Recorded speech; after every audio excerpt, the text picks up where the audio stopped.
اعوذ باللہ من الشیطان الرجیم، بسم اللہ الرحمن الرحیم۔ حضرت محمد مصطفیٰ صلی اللہ علیہ وآلہ وسلم نے مولا کائنات حضرت علی ابن ابی طالب علیہ السلام سے فرمایا، علی دلہن کو پہلی رات یہ چیزیں جو ہے وہ کھانے کے لیے نہ دینا، اگر وہ کھائے گی تو اس کی وجہ سے بھانج پان کا خطرہ ہے۔ مولا کائنات نے عرض کی، یا رسول اللہ وہ کون سی چیزیں ہیں؟ تو اللہ کے رسول نے فرمایا کہ دلہن کو پہلی رات جو ہے وہ نہ سیب دینا، کھٹا سیب، اور نہ ہی دودھ، سرکہ اور دھنیا۔ مولا کائنات نے عرض کی، یا رسول اللہ اس کی وجہ کیا ہے؟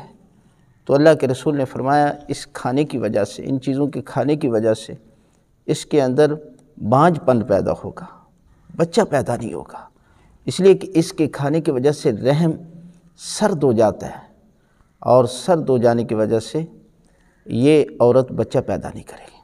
اور اللہ کے رسول نے فرمایا، اے علی یہ جو کونے میں گھر میں ایک کوڑا کرکٹ پڑا ہوتا ہے، بوریا چیزیں پڑی ہوتی ہیں، اللہ کے رسول نے فرمایا وہ چیزیں اس سے بہتر ہیں کہ وہ عورت کہ جو اولاد نہ پیدا کرے، اس لیے کہ اولاد جتنی زیادہ عورت پیدا کرے گی اتنی گھر کی رونق ہوگی اور اتنی اللہ کے نزدیک وہ پسندیدہ ہے۔ لہٰذا پہلی رات دلہن کو یہ چیزیں نہ دیں، اس کی وجہ سے اس کے اندر اولاد نہ پیدا کرنے کی جو ہے وہ صلاحیت پیدا ہو جائے گی۔